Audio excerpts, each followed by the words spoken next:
तो इस कहानी की शुरुआत में हम देखते हैं कि साउथ अमेरिका में एक पैराडाइज फॉल है और वहाँ पे कई प्रकार के अनोखे जानवर हैं और उनकी खोज करने वाले पहले इंसान चार्ल्स मंस है, जो अपने हवाई जहाज स्पिरिट ऑफ एडवेंचर में वहाँ जाकर वापस आए हैं और वहाँ पे उनकी मदद उनके वफादार डॉग्स ने की थी। वहाँ से आते वक्त उन्होंने एक दानव का स्केलेटन भी अपने साथ लाया था, मगर जब साइंटिस्ट ने उसे लैब में टेस्ट किया तो वो स्केलेटन नकली निकला और इसी वजह से साइंटिस्ट ने उनको निकाल दिया। तभी से चार्ल्स मंस ने कसम खाई कि जब तक वो दानव को जिंदा पकड़ कर नहीं लाते तब तक वो वापस नहीं लौटेंगे और वो फिर से अपने हवाई जहाज के साथ पैराडाइज फॉल की तरफ चले जाते हैं। आगे हम एक बच्चे को देखते हैं जिसका नाम कार्ल होता है, जो चार्ल्स मंस का शो देखने के बाद अपने घर वापस जा रहा होता है और उसके हाथ में एक बलून होता है। वहाँ से जाते समय उसे घर से चार्ल्स मंस का डायलॉग सुनाई देता है कि एडवेंचर ही जिंदगी है। फिर वो उस घर के अंदर जाता है तो उसे वहाँ एक लड़की दिखाई देती है जो उस घर का हवाई जहाज बनाकर उसके साथ खेल रही होती है। कार्ल को उस घर में चार्ल्स मंस की काफी सारी तस्वीर दिखाई देती है जिसे देखकर वो काफी अमेज हो जाता है। कार्ल को वहाँ देखकर वो लड़की उससे कहती है यहाँ पे सिर्फ एक्सप्लोरर ही आ सकते हैं, जिससे कार्ल डर जाता है और उसके हाथ का बलून ऊपर के कमरे में चला जाता है। फिर वो लड़की उसे अपना नाम इली बताती है। आगे दोनों ऊपर के कमरे में जाते हैं तो वो देखते हैं कि बलून उस रूम की दूसरी साइड पे है और वहां तक जाने के लिए सिर्फ एक लकड़ी की स्टिक होती है। जैसे ही कार्ल उसके ऊपर चलने लगता है वो लकड़ी बीच में से टूट जाती है और कार्ल नीचे गिर जाता है, जिससे उसका हाथ फ्रैक्चर हो जाता है। फिर रात के समय कार्ल के पास उसका उड़ता हुआ बलून आ जाता है जिसे देखकर वो डर जाता है। फिर इली एक विंडो से उसके रूम में आती है और उसे माय एडवेंचर बुक दिखाती है जिसमें कई सारी तस्वीरें होती है। इली कार्ल को बताती है कि बड़े होने पर एक दिन वो पैराडाइज फॉल पर जरूर जाएगी, मगर उसे पता नहीं कि वो वहाँ पर कैसे जाएगी। फिर वो वहाँ से चली जाती है। उस वक्त हम देखते हैं कार्ल भी उसको चाहने लगा था। बड़े होने पर कार्ल इली से शादी कर लेता है। फिर दोनों उसी घर में रहने के लिए आते हैं जहाँ पर वो पहली बार मिले थे। फिर दोनों उस घर को रिपेयर करते हैं और उसे एक सुंदर घर बनाते हैं। ऐसे ही दिन बीत जाते हैं। दोनों एक दूसरे के साथ पिकनिक मनाने हिल पे जाते हैं। ऐसे ही एक दिन इली आसमान की तरफ देखती है तो उसे छोटे बच्चों की तरह दिखने वाले बादल नजर आते हैं और उसके मन में माँ बनने की ख्वाहिश जाग जाती है। इली कार्ल से कहती है कि उसे एक बच्चा चाहिए। फिर घर आने के बाद दोनों अपने होने वाले बच्चे के लिए एक रूम रेडी करते हैं, मगर दुर्भाग्य से डॉक्टर उसे बताता है कि तुम्हें बच्चा नहीं हो सकता। इससे इली काफी दुखी हो जाती है और हर दिन उदास रहने लगती है।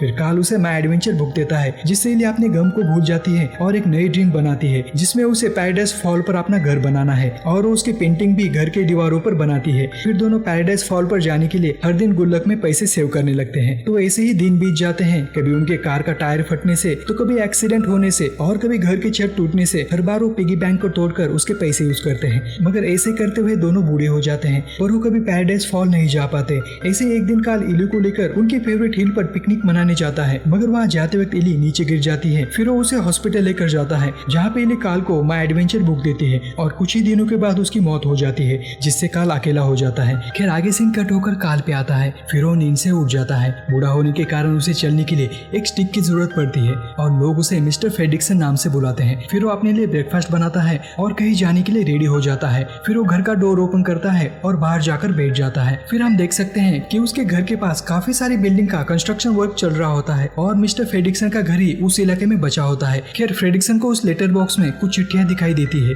जब वो उस लेटर को पढ़ता है तो वो लेटर उसे ओल्ड एज होम की तरफ से आया होता है। तभी एक वर्कर फ्रेडरिक्सन से कहता है कि मेरे बॉस आपके घर को दुगनी कीमत पर खरीदना चाहते हैं, मगर फ्रेडरिक्सन घर बेचने के लिए तैयार नहीं होता और उससे कहता है जब मैं मर जाऊंगा तभी तुम मेरे घर को ले सकते हो। खैर आगे हम देखते हैं फ्रेडरिक्सन के घर एक बच्चा आता है जिसका नाम रसल होता है और उसके चेस्ट पर कई सारे बैचेस लगे होते हैं। वो फ्रेडरिक्सन से कहता है मुझे सीनियर सिटीजन की हेल्प करनी है जिससे मुझे और एक बैच मिल जाएगा और मैं वर्ल्ड वाइड एक्सप्लोरर बन जाऊंगा, मगर फ्रेडरिक्सन उससे कहते हैं मुझे मदद की जरूरत नहीं है और वो दरवाजा बंद कर देते हैं। फिर से रसल उनका डोर नॉक करता है और उनसे कहता है मुझे आपकी मदद करनी ही है। फ्रेडरिक्सन उससे परेशान होकर उससे कहते हैं हर रात मेरे घर पर एक बर्ड आता है जिसका नाम टोडो है और वो मुझे काफी परेशान करता है, तुम जाकर उसे पकड़कर मेरे पास ले आओ जिससे तुम्हें बैच मिल जाएगा। फिर रसल खुश होकर टोडो को ढूंढने के लिए वहाँ से चला जाता है। तभी वहाँ पे काफी सारी कंस्ट्रक्शन की मशीन आती है जिसकी वजह से फ्रेडरिक्सन का लेटर बॉक्स टूट जाता है, जिसे देखकर फ्रेडरिक्सन काफी गुस्सा हो जाते हैं और वहाँ के वर्कर को अपनी स्टिक से मारते हैं जिसके कारण उसके सिर से खून निकलने लगता है। उसे देखकर काफी सारे लोग इकट्ठे हो जाते हैं जिससे फ्रेडरिक्सन डर जाते हैं और घर के अंदर चले जाते हैं। फिर वो अपने खिड़की से बाहर देखते हैं तो उस बिल्डिंग का बॉस उनको ही घूर रहा होता है।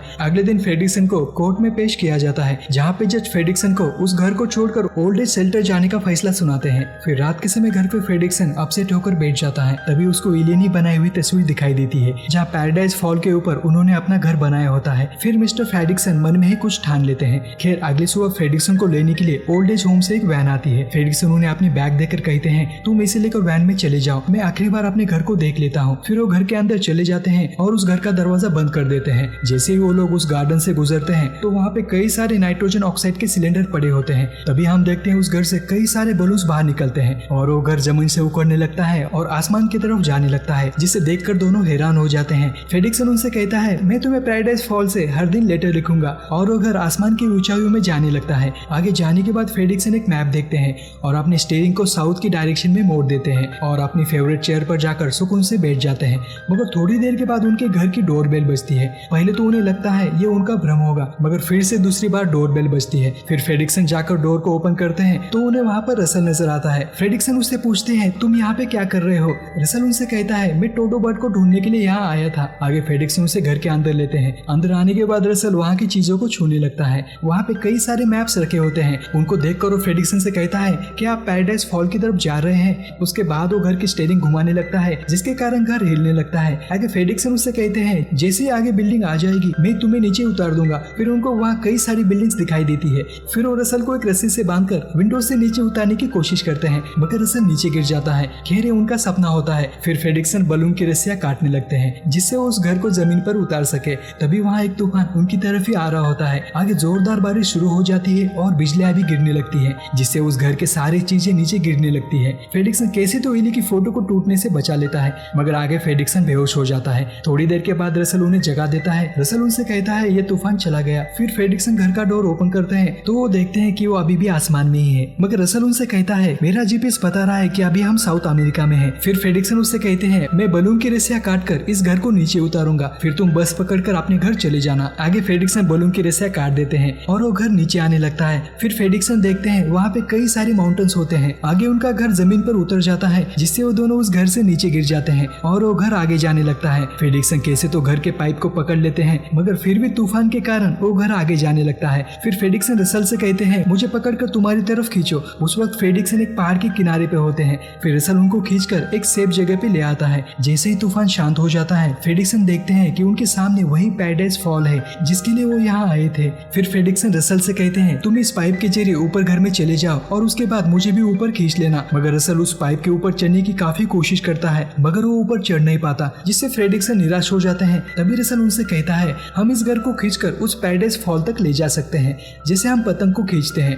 रसल की ये आइडिया फेडिक्सन को काफी पसंद आती है। फिर फेडिक्सन घर के पाइप को खुद से बांध लेते हैं और आगे चलने लगते हैं। फेडिक्सन रसल से कहते हैं कि इस बलून की गैस 3 दिन में निकल जाएगी। हमारे पास सिर्फ 3 दिन है उस पैराडाइज फॉल तक पहुंचने के लिए। अगर हम वहां तक नहीं पहुंच पाए तो हम कभी भी वहां तक नहीं पहुंच सकते। वहां से जाते वक्त रसल उनको अपनी बातें सुनाकर पका रहा होता है। फिर सीन चेंज होता है। हम एक जानवर को काफी तेज भागते हुए देखते हैं और उसे पकड़ने के लिए रास्ते में जाल और पिंजरे भी बिछाए होते हैं, मगर उसकी स्पीड इतनी ज्यादा होती है कि उसका उसके ऊपर कुछ भी असर नहीं होता। फिर हम कुछ डॉग्स को उसकी तरफ भागते हुए देखते हैं, मगर फिर वो जानवर उनके ऊपर से जंप करके वहां से भाग जाता है। फिर मिस्टर फेडिक्सन की सुनने की मशीन खराब हो जाती है और उनकी मशीन से जोरू की आवाज निकलने लगती है, जिससे वो डॉग्स वही रुक जाते हैं। आगे रसल फेडिक्सन से कहता है मुझे जोरू की टॉयलेट लगी है और मैं काफी थक चुका हूँ। ये कहकर वो नीचे गिर जाता है। फेडिक्सन उससे कहते हैं तुम उस झाड़ी में जाकर हल्का होकर आ जाओ। फिर रसल वहाँ पे जाने लगता है और जाते समय वो एक चॉकलेट खा रहा होता है। तभी हम एक बर्ड को देखते हैं जो उसकी चॉकलेट चुपके से खा रहा होता है। तभी रसल को वहाँ पे एक बर्ड के पंजों के निशान नजर आते हैं, जिससे उसे लगता है कि ये फेडिक्सन का टोडो बर्ड है। फिर रसल उन निशानों का पीछा करने लगता है। आगे वो एक झाड़ी की तरफ पहुंच जाता है। तब हम देखते हैं एक बार फिर से वो बर्ड उसके चॉकलेट खा रहा होता है। फिर रसल उस बर्ड से कहता है अगर तुम्हें चॉकलेट चाहिए तो मेरे पास आ जाओ। आगे वो बर्ड उसके सामने आ जाता है।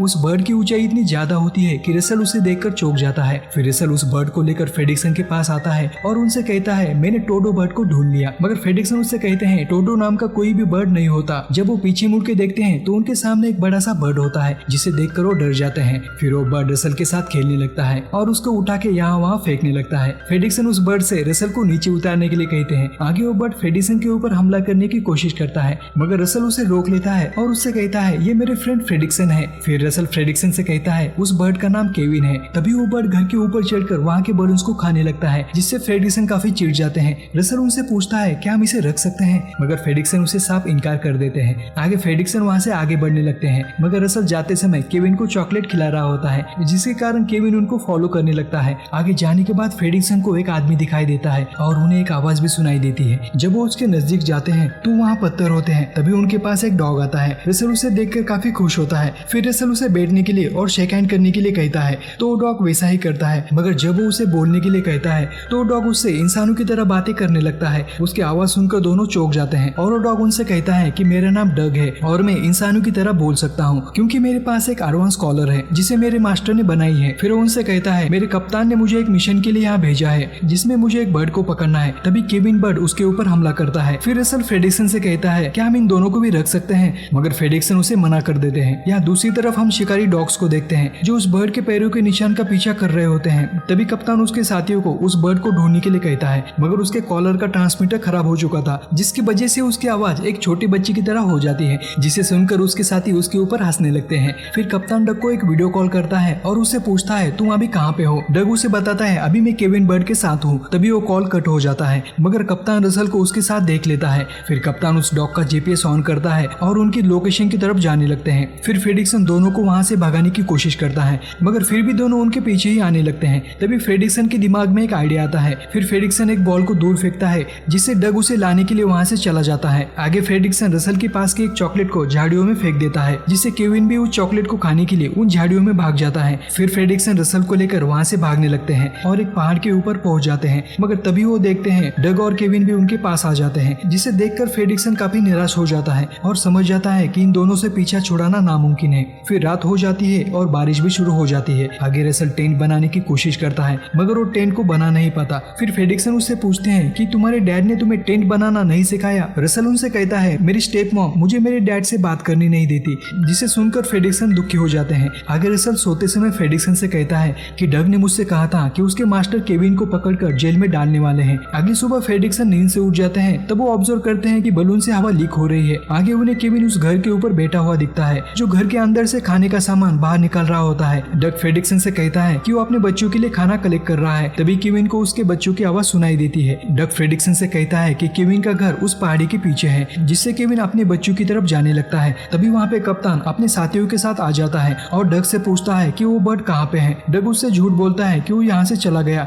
फिर कप्तान अपने साथियों से कहता है कि इन लोगों को लेकर अपने साथ चलो, इन्हें देखकर हमारे मास्टर काफी खुश हो जाएंगे। फिर वो डॉग फ्रेडरिक्सन और रसल को लेकर चलने लगते हैं। वहाँ से जाते समय फ्रेडरिक्सन देखता है कि केविन घर के ऊपर ही बैठा है। आगे उस पहाड़ के अंदर जाने के बाद उन्हें देखकर कई सारे डॉग्स बाहर आ जाते हैं और उनको घेर लेते हैं और उनके ऊपर हमला करने वाले होते हैं। तभी उनका मास्टर वहाँ आकर उन्हें रोक देता है। वो मास्टर फ्रेडरिक्सन से पूछता है क्या तुम मेरे बर्ड को लेने के लिए यहाँ आए हो। तभी फ्रेडरिक्सन गौर से देखता है तो उसे पता चलता है ये मास्टर कोई और नहीं बल्कि उसके बचपन के एडवेंचर हीरो चार्ल्स मंस है। वो उनसे पूछता है क्या आप चार्ल्स मंस है। तभी वो मास्टर कहता है एडवेंचर ही जिंदगी है। तब फ्रेडरिक्सन को पक्का यकीन हो जाता है। फिर चार्ल्स मंस उन्हें लेकर अपने स्पिरिट ऑफ एडवेंचर शिप में जाते हैं। यहाँ दूसरी तरफ कप्तान डग को शेम पपी की कॉलर पहना देता है क्योंकि उसने उस बर्ड को खो दिया था। फिर उस जहाज के अंदर जाने के बाद फ्रेडरिक्सन देखता है वहाँ कई सारे एनिमल के स्केलेटन होते हैं। आगे मास्टर उस कप्तान का ट्रांसमीटर ठीक करता है जिससे उसकी असली आवाज वापस आ जाती है जो काफी डरावनी होती है। आगे चार्ल्स मंस उन्हें डिनर करने के लिए ले जाते हैं। वहाँ पे सभी काम डॉग ही कर रहे होते हैं। फिर बातों बातों में मास्टर उन्हें बर्ड का एक स्केलेटन दिखाकर कहता है कि इस बर्ड को ढूंढने में मेरी पूरी जिंदगी गुजर गई, कभी कभी तो साल निकल जाते हैं मगर उस बर्ड की एक झलक भी नहीं मिलती, पर कैसे भी करके मैं उस बर्ड को जिंदा पकड़ कर रहूंगा। फिर रसल उस स्केलेटन को देखकर कहता है ये तो मेरा बर्ड केविन है। रसल चार्ल्स मंस से आगे कहता है मैंने केविन बर्ड को ट्रेन किया है और उसे चॉकलेट खाना काफी पसंद है।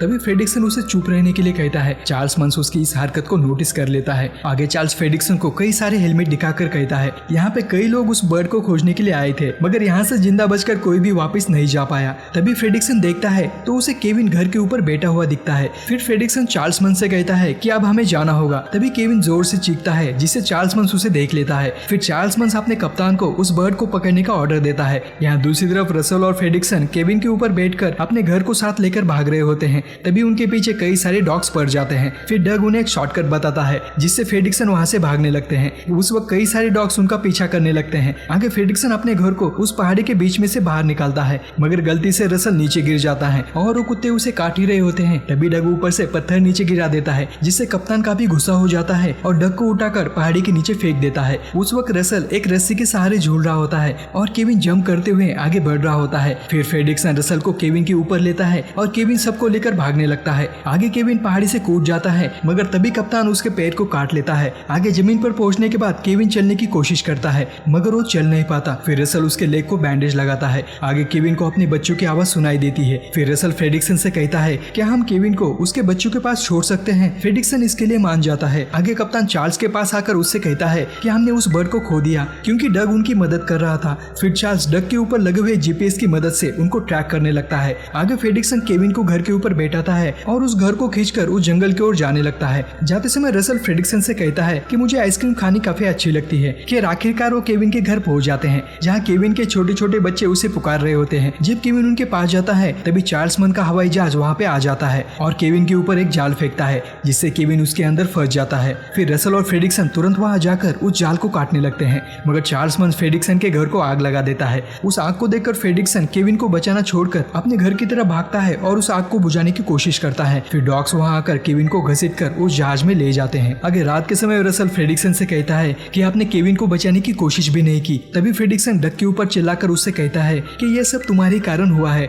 और रसल से कहते हैं मैं पैराडाइज फॉल जा रहा हूँ, अगर तुम्हें मेरे साथ चलना है तो चलो, नहीं तो यही रुक जाओ, मुझे केविन से कुछ भी लेना देना नहीं है। खैर अगली सुबह फ्रेडरिक्सन पैराडाइज फॉल पहुंच जाते हैं। उस समय रसल काफी दुखी होता है और अपना बैच निकाल कर फ्रेडरिक्सन को देता है। आगे फ्रेडरिक्सन घर के अंदर चले जाते हैं और अपने फेवरेट चेयर पर जाकर बैठ जाते हैं और अपनी एडवेंचर बुक को ओपन करते हैं, जिसमें वो अपनी वाइफ की फोटो को देखने लगते हैं, जिसे देखने के बाद वो काफी इमोशनल हो जाते हैं। फिर वो घर के बाहर आते हैं तो देखते हैं कि रसल उस घर के बलून्स को काट रहा होता है और एक ब्लोअर की मदद से वहां से जाने लगता है। फिर वो फ्रेडरिक्सन से कहता है कि मैं केविन को बचाने के लिए जा रहा हूँ। फ्रेडरिक्सन उसे रोकने की काफी कोशिश करता है, मगर रसल उनकी बात नहीं सुनता। फिर फ्रेडरिक्सन उस घर को उड़ाने की काफी कोशिश करते हैं, मगर उस घर का वेट इतना ज्यादा होता है कि उसके वजन से वो घर जगह से हिल भी नहीं पाता। फिर फ्रेडरिक्सन घर की सारी वजनदार चीजों को घर के बाहर फेंकने लगता है, जिसके कारण घर हल्का हो जाता है और वो हवा में तैरने लगता है। फिर फ्रेडरिक्सन घर की डायरेक्शन को रसल की ओर मोड़ देते हैं। आगे थोड़ी देर जाने के बाद फ्रेडरिक्सन के घर की कोई डोरबेल बजाता है। इस बार भी फ्रेडरिक्सन चौंक जाते हैं। जब वो घर का डोर ओपन करते हैं तो घर के बाहर डग होता है, जिसे देखकर वो काफी खुश हो जाते हैं और उसे घर के अंदर लेते हैं। यहाँ दूसरी तरफ रसल चार्ल्स के प्लेन में चला जाता है, तभी वहाँ डॉग्स आकर उसे पकड़ लेते हैं। फिर कप्तान उसे चार्ल्स के पास ले जाता है। आगे चार्ल्स रसल को एक चेयर से बांध देते हैं और उसे उस प्लेन से नीचे फेंकने के लिए उस हवाई जहाज का डोर ओपन करते हैं। तभी वो फ्रेडरिक्सन को उसकी तरफ आते हुए देखते हैं। आगे रसल उस प्लेन से नीचे गिर रहा होता है और जोर जोर से चीख रहा होता है। उसकी आवाज सुनकर फ्रेडरिक्सन अपने घर को उसकी ओर मोड़ लेते हैं और एक पाइप की मदद से उस प्लेन में चढ़कर उसे बचा लेते हैं। फिर वो रसल को घर के अंदर बंद कर देते हैं। आगे फ्रेडरिक्सन उस प्लेन के अंदर चले जाते हैं, मगर उनके रास्ते में कई सारे डॉग्स खड़े होते हैं। तभी डग उन्हें एक शॉर्टकट बताता है, जिसके जरिए वो केविन के कमरे तक पहुंच जाते हैं। लेकिन तभी वहाँ पे कई सारे डॉग्स आ जाते हैं। फिर फ्रेडरिक्सन अपने स्टिक से एक बॉल निकालकर उसे दरवाजे से बाहर फेंक देते हैं, जिसके कारण सभी डॉग्स उस बॉल को पकड़ने उस रूम से बाहर चले जाते हैं।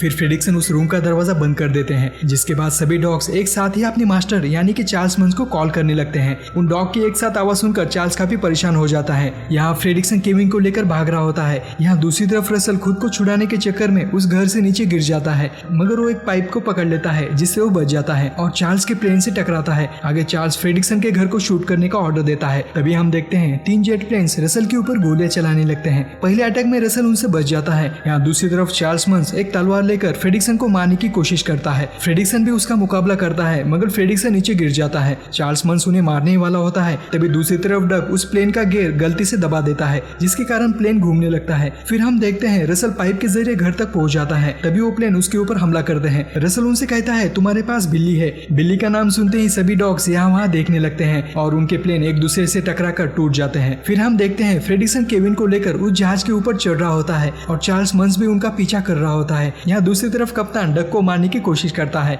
मगर उसका सिर स्टीयरिंग व्हील में अटक जाता है और उसकी आवाज का ट्रांसमीटर टूट जाता है। तभी डग उसको पप्पी शेम का कॉलर लगा देता है। फिर कप्तान अपने साथियों को उन्हें बचाने के लिए कहता है, मगर उसकी आवाज इतनी फनी होती है कि जिसके कारण सभी डॉग्स उसके ऊपर हंसने लगते हैं। यहाँ फ्रेडरिक्सन और केविन उस जहाज के टॉप तक पहुंच जाते हैं। तभी उनके सामने डग आ जाता है। यहाँ रसल भी उस घर को लेकर उनके पास आ जाता है। फिर केविन, रसल और डग उस घर के अंदर चले जाते हैं। आखिर में फ्रेडरिक्सन उस घर में जा ही रहा होता है, तभी चार्ल्स मंस वहाँ एक गन लेकर आता है और उस घर के बलून को फोड़ने लगता है, जिसके कारण वो घर नीचे गिरने लगता है। फिर फ्रेडरिक्सन पाइप को पकड़कर उस घर को अपनी तरफ खींचने लगते हैं। तभी चार्ल्स मंस गन को लेकर उस घर की तरफ जाता है और उस घर की डोर को तोड़ने की कोशिश करता है। फ्रेडरिक्सन रसल से कहते हैं तुम केविन के ऊपर डग को लेकर बैठ जाओ। फिर फ्रेडरिक्सन केविन से कहते हैं मेरे पास तुम्हारे लिए चॉकलेट है। जैसे ही केविन उस चॉकलेट को देखता है वो उस घर के विंडो से बाहर जंप करता है। तभी फ्रेडरिक्सन उस घर की पाइप को छोड़ देते हैं, जिससे घर तेजी से नीचे गिरने लगता है। चार्ल्स मंस भी उस घर से जंप करता है, मगर उसका पैर रस्सी में अटक जाता है और वो नीचे गिर जाता है। यहाँ मिस्टर फ्रेडरिक्सन को ऐसा लगता है कि रसल और केविन नीचे गिर गए, पर तभी वो देखते हैं कि केविन उस पाइप को पकड़कर लटक रहा होता है। फिर फ्रेडरिक्सन उन तीनों को ऊपर लेते हैं और आखिरी बार फ्रेडरिक्सन अपने घर को दूर जाते हुए देखते हैं। उस वक्त वो काफी इमोशनल हो जाते हैं, क्योंकि उनकी जिंदगी की पूरी यादें उस घर से जुड़ी हुई होती है। आगे फ्रेडरिक्सन केविन को उसके बच्चों के पास छोड़ देते हैं और स्पिरिट ऑफ एडवेंचर शिप को लेकर लेकर वहाँ से चले जाते हैं।